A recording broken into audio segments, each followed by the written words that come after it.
Assalamualaikum. Bertemu lagi di channel ini bersama Kang Dagwal. Kita lanjutkan dongeng Raga Sukma. Masih di season yang pertama, di episode ke-86. Di episode sebelumnya, cerita dongeng mengisahkan tentang Raga Sukma yang berpamitan kepada si Abah Warung dan si Emak Warung. Dan sekarang lagi dijamu dulu untuk makan. Bagaimanakah kelanjutan ceritanya? Bagakah sadayana? Cara ketan.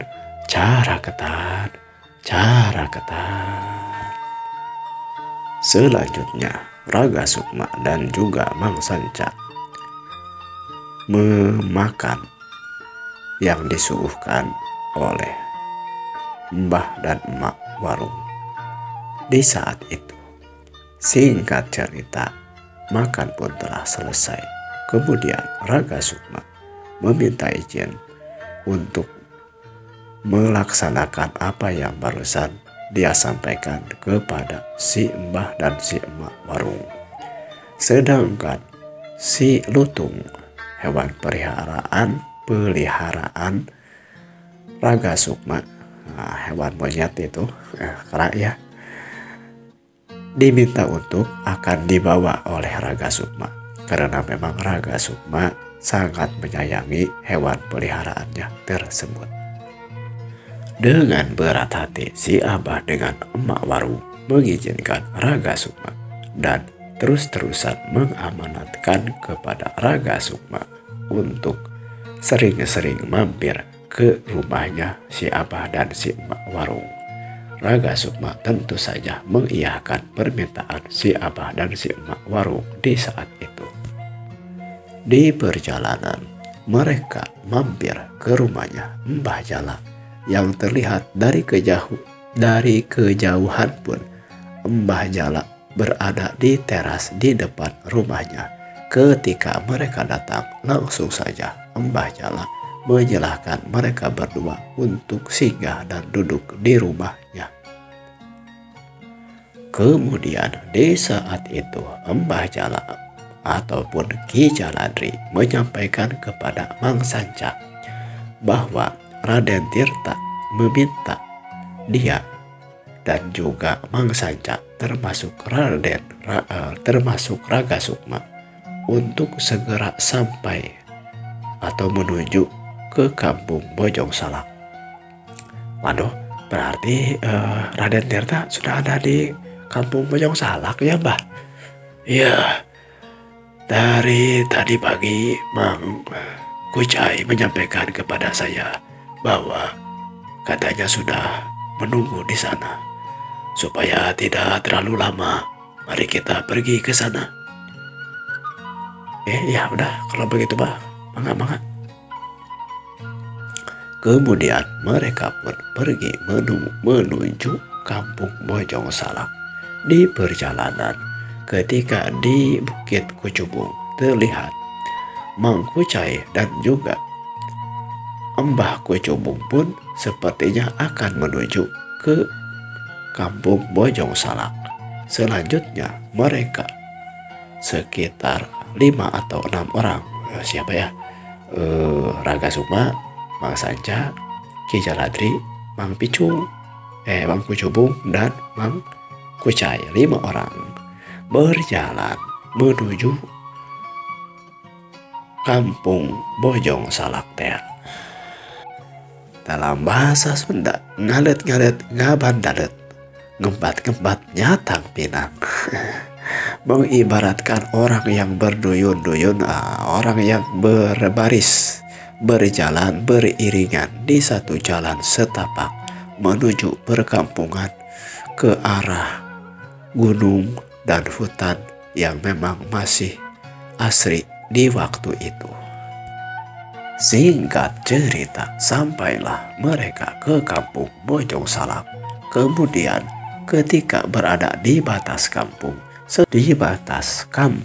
Bojong Salak, datanglah 3 orang termasuk di sana terlihat Mang Picung bersama dua orang yang lainnya menghampiri barisan orang tersebut. Rupanya Mang Picung segera menjemput mereka karena mereka memang sudah ditunggu oleh Raden Tirta di tengah kampung. Selanjutnya Mang Picung ikut beriringan bersama rombongan tersebut, sedangkan dua orang yang lainnya tetap berjaga di perbatasan. Di perjalanan, Raga Sukma bertanya kepada Mang Sanca, "Mang, tadi ketika kita datang ke sini, Mang Picung itu sepertinya sudah tahu ya kedatangan kita?" "Ya, sudah tahu kan, banyak istilah nama orang-orang kita. Kamu tahu tadi di sana, di sebelah pasir ataupun bukit sebelah sana ada orang yang sedang ngehuma atau menanam padi, tapi bukan di sawah, tapi di kebun, menanam padinya di kebun ataupun di pegunungan. Itu namanya disebut gahuma." "Oh ya Kang, emangnya gimana gitu Kang?" Nah, orang-orang tersebut memberikan kode berupa haluang. "Oh iya, tadi seperti saya juga mendengar orang-orang seperti berteriak-teriak. Kemudian Mamang juga tadi sepertinya membalas dengan teriakan juga. Terutama tadi saya dengar Mang Kucai lah." Nah, haluangnya berupa calukan ataupun teriakan, nyaluk, ngagorohan ataupun memanggil. Nah, ketika memanggil itu disebutnya nyaluk ataupun haluang. Jadi nyaluknya dihaluangkeun ataupun dilakukan. Nah, nyalukna tersebut kemudian kesininya ada orang yang menjadi mengatakannya menjadi beluk. Kemudian jadilah kesenian. Kalau di daerah Bandunagara atau daerah Sunda ini sudah terkenal itu kesenian beluk, yaitu ya kata-kata puitis lah. Bahkan konon katanya untuk syair-syair seperti sinden-sinden atau kakawihan itu bermula dari beluk ini atau yang bermula dari nyaluk seperti ini. Oh iya benar, saya juga dengar tadi. Kemudian emang tidak akan ketahuan sama musuh gitu Kang? Oh tidak akan, karena ini kan di Sunda mah apalagi ketika ngahuma seperti ini sudah terbiasa nyaluk seperti ini. Jadi istilah nama dianggapnya biasa saja.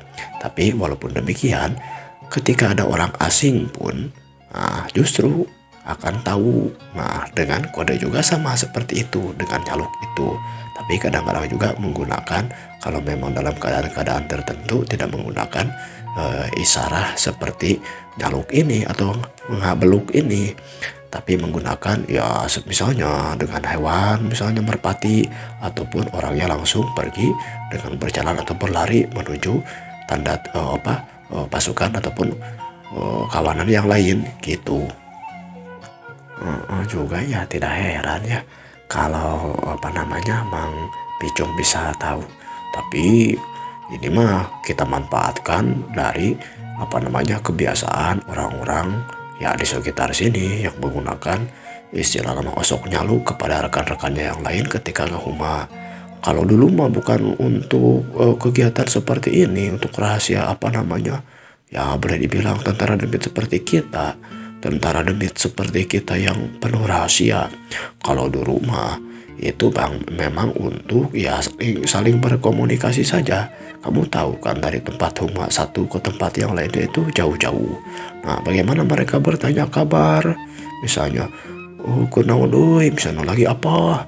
Nah, mereka menggunakan teriakan itu.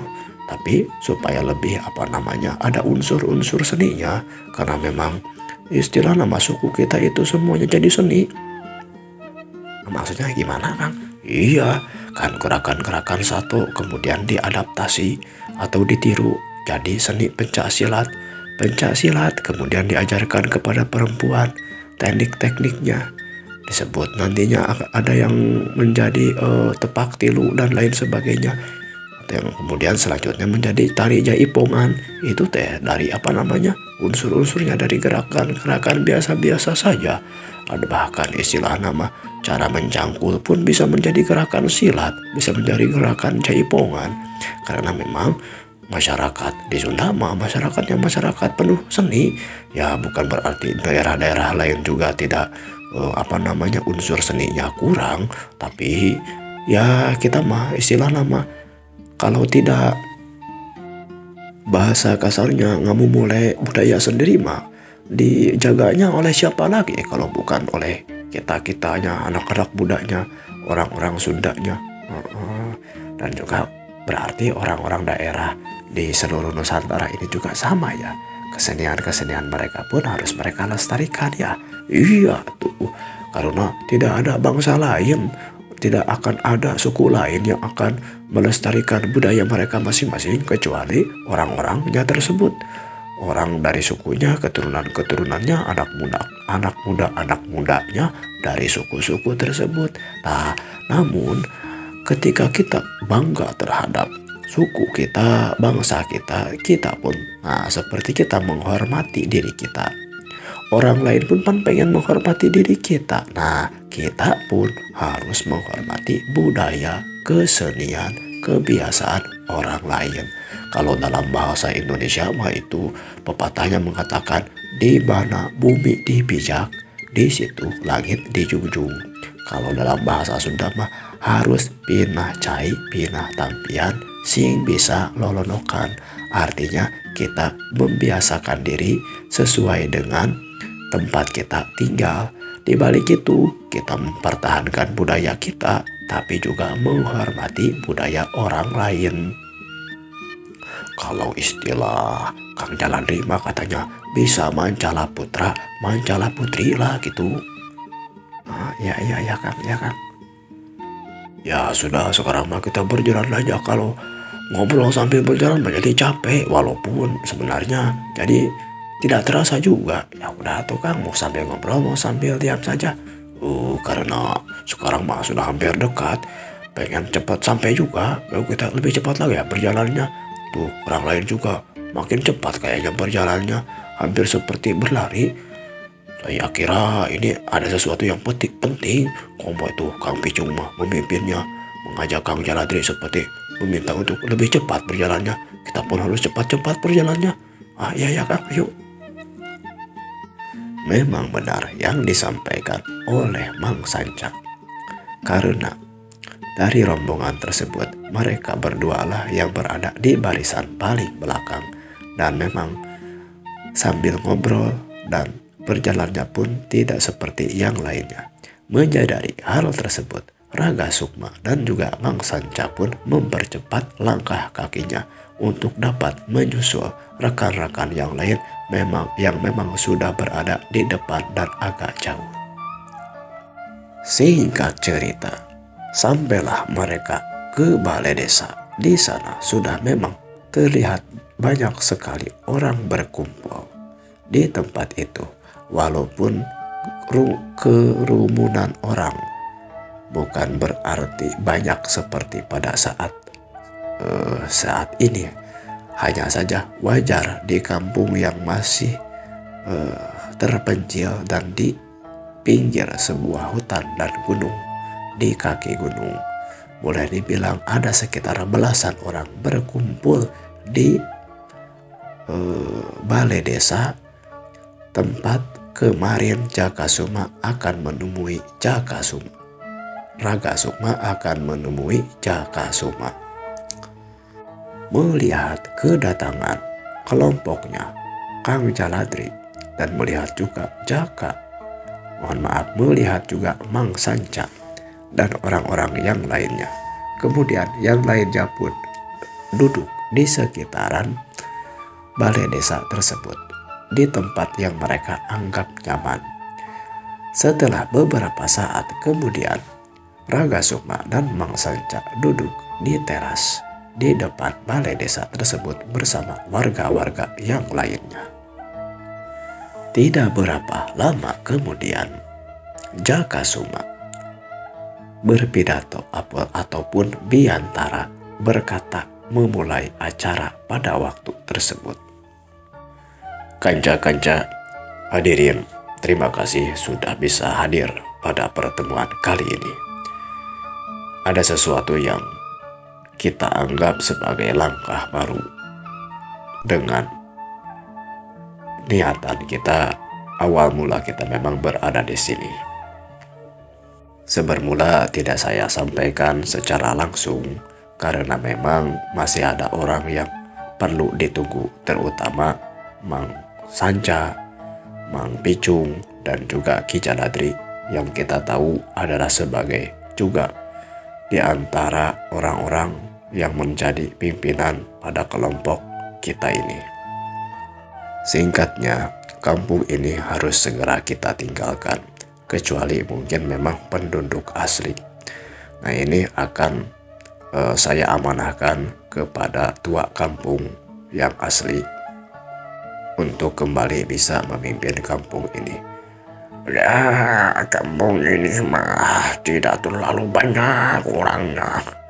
Jadi hanya segini saja, paling belasan orang atau juga kurang dari 10 orang. Jadi tidak perlu ada ketua kampung. Abang di sini mah sebagai sesepuh saja. Tidak ada ketua kampung mah. Seorang pria tua menyahut perkataan Jaka Sukma. Ya tidak apa-apa, Abah tua kampung, mau tidak mau Abah sebagai sesepuh dan pimpinan di sini. Saya ingin ucapkan terima kasih kepada warga asli di sini selama kami di sini bisa menyambut dan tetap bisa berinteraksi. Rumah dan keluarga yang suka diriweuhkan ataupun direpotkan juga mohon maaf, dan tentunya kami akan memberikan imbalan. Jangan, sudah disampaikan tadi juga oleh Abah dan perwakilan warga yang lain, kalau tidak boleh ada yang seperti itu. Kami di sini sangat mendukung sekali apa yang dilakukan oleh Raden Tirta dan tuan-tuan anak muda ini yang mau tetap memperjuangkan nasib kami warga-warga dari kampung. Sudah, jangan mengatakan lagi yang seperti itu. Kami semuanya celak helang, celak putih, tidak ada gantar kekaitan. Semuanya kami lakukan sebagai bentuk perjuangan kami dalam ikut berjuang untuk kebersamaan masyarakat, keadilan dan juga ketenangan di seluruh Pandunagara. Ya sudah kakek, terima kasih Abah tua kampung. Intinya kami sangat berterima kasih karena memang pergerakannya saat ini kami harus segera meninggalkan kampung ini. Boleh dibilang kampung ini sudah terendus oleh pasukan dari Sunda Kalapa, dari pasukan Pandunagara, bahkan dari pasukan Sanganagara. Kita memang tidak berafiliasi dengan ataupun tidak berpihak kepada baik itu Pandunagara, Sanganagara, Sunda Kalapa, ataupun istilah nama kekuatan yang memerintah pada saat ini. Karena memang kami niatnya untuk bukan membuat keonaran ataupun terus berkontrak dengan para pemerintah ini, tapi kami ingin menjadi penengah, seolah-olah memberikan keseimbangan bagi pemerintah agar berlaku adil dan juga istilahnya memberikan hak dan melaksanakan kewajiban mereka sebagai kegede negara. Karena mau tidak mau Raden Tirta yang juga sebagai pangeran dari Pandunagara ini tidak berharap pejabat-pejabat dari kerajaan beliau ada yang istilah nama korupsi ataupun tidak bertanggung jawab dengan apa yang diamanahkan kepada mereka. Dan ya sebagaimana bapak-bapak warga di sini juga sudah tahu, itulah makanya kami membuat kelompok Raden Tirta ini sehingga pada saat ini berada di tempat ini untuk melakukan seolah-olah pergerakan. Setelah mungkin saya tutup, silahkan bapak-bapak kembali ke tempatnya masing-masing.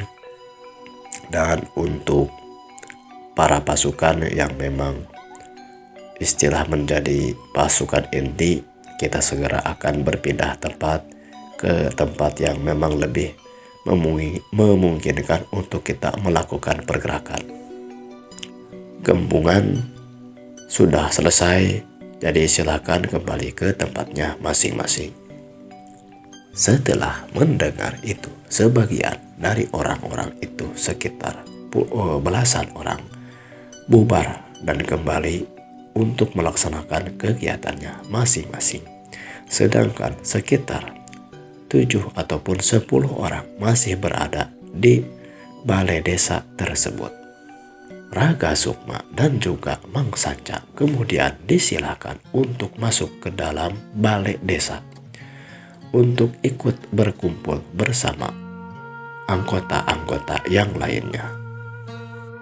Terlihat dari dalam ruangan balai desa, datanglah seorang anak muda yang masih cukup muda, ditemani oleh Ki Jaladri yang sepertinya sudah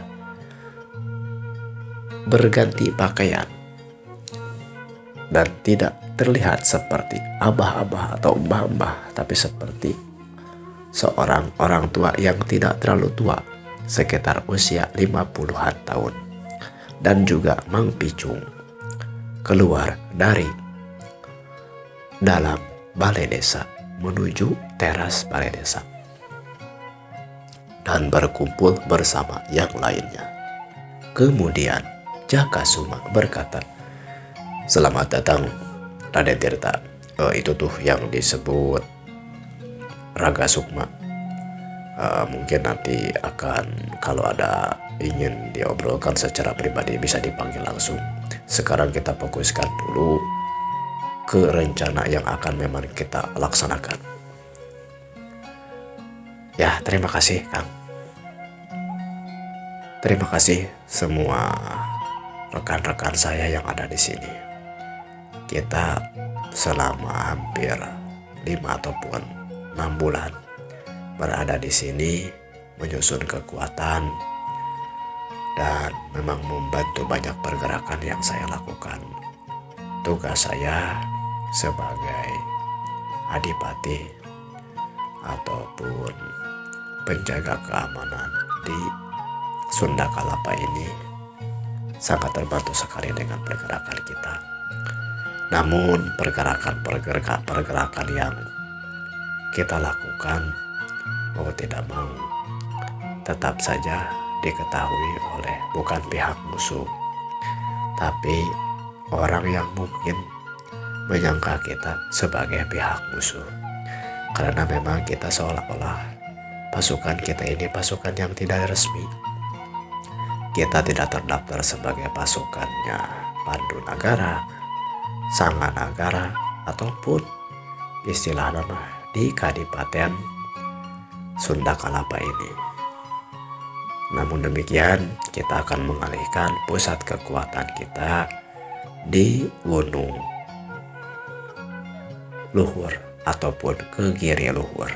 Di sana sudah ada tempat yang tersedia karena memang saya sudah menyiapkan orang-orang untuk bisa menyambut kedatangan kita, sehingga kedatangan kita tidak seperti dulu kita berada di Bojong Salak ini. Kita membangun dulu balai desa, membangun dulu tempat tinggal. Di sana saya sudah siapkan. Jadi kita ke sana tinggal melaksanakan tugas kita yang selanjutnya. Kang Jaladri dan juga Kang Picung, silakan diatur orang-orangnya, pasukannya untuk segera secara bertahap bisa segera menempati daerah Gunung Luhur itu. Ki Jaka Suma dan saya dan beberapa orang yang lain mungkin akan beberapa saat tinggal dulu di Bojong Salak ini, ataupun mungkin pulang pergi ke Sunda Kalapa karena memang ada beberapa hal yang harus kami lakukan. Kemudian Mang Sanca dan juga walaupun ini anggota baru, tapi saya rasa ada sesuatu kedekatan yang lebih terutama saya dengan dia. Nah, Raga menjadi pasukan yang terakhir nanti setelah kelompokannya Kang Picung dan juga Kang Jaladri telah berangkat. Itu saja yang bisa saya sampaikan. Jadi silakan semuanya segera laksanakan tugasnya, karena saya rasa 3 ataupun 4 bulan ke depan akan ada sesuatu kejadian yang perlu ditanggapi secara serius. Oleh karena itu, kita akan lebih intens lagi, lebih cepat, lebih banyak lagi kekuatan yang harus kita kumpulkan untuk menghadapi segala kemungkinan yang mungkin saja akan membahayakan, terutama menjadi korban yang tidak ingin saya inginkan adalah korban yang berada di masyarakat. Dalam pada itu, Raga Sukma kemudian bertanya kepada Mang Sanca sambil berbisik, Kang, sebenarnya ada apa sih? Sepertinya ada sesuatu yang darurat gitu apa? Nanti akan dijelaskan. Sekarang mah dengarkan dulu aja rencana yang utamanya. Nanti ini itunya, Mamang juga belum jelas nih, mau kita tanyakan dulu ke Raden Tirta ataupun ke Jakasuma. Oh iya Kang, begitu Kang.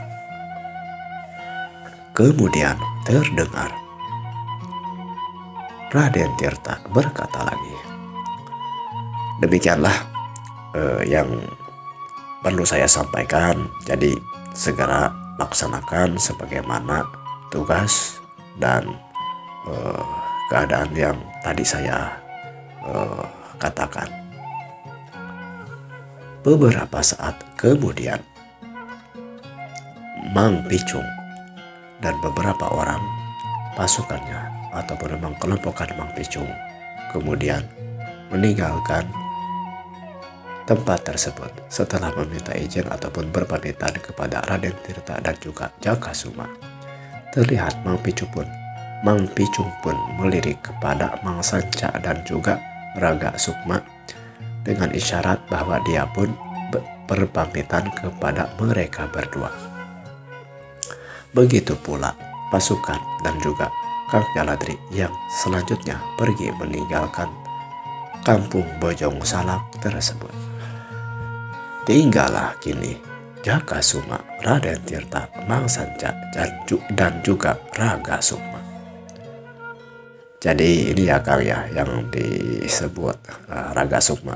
Oh iya, ini Raga Sukma.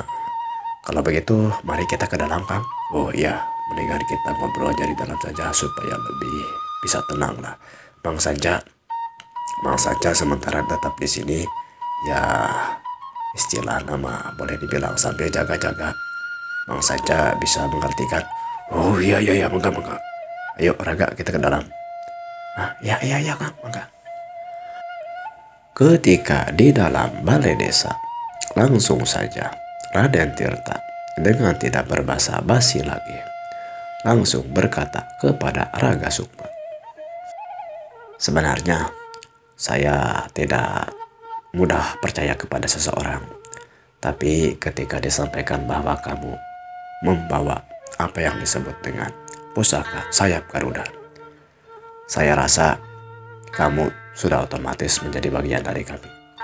Karena pusaka itu adalah akan kami gunakan untuk menegakkan keadilan di seluruh Nusantara. Bukan kami ingin menguasai Nusantara, tapi kami ingin memberikan keseimbangan ke seluruh Nusantara. Apakah itu suku Sunda, suku Jawa, suku Malaka, dan lain sebagainya. Sayap Garuda ini akan menjadi pelindung ataupun senjata kami untuk memberikan kekuatan dan kebersamaan, persatuan di seluruh Nusantara. Dalam keadaan yang masih belum paham, Raga Sukma hanya terdiam saja. Aduh, waktunya sudah cukup. Apa kemudian yang akan dikatakan, apa yang akan terjadi? Kita akan silakan ditunggu, kita akan bertemu lagi di episode selanjutnya. Silakan disimak saja di cerita-cerita berikutnya. Like, komen, dan subscribe-nya di antosku Kang Dagon. Wilujeng patepang deui permio.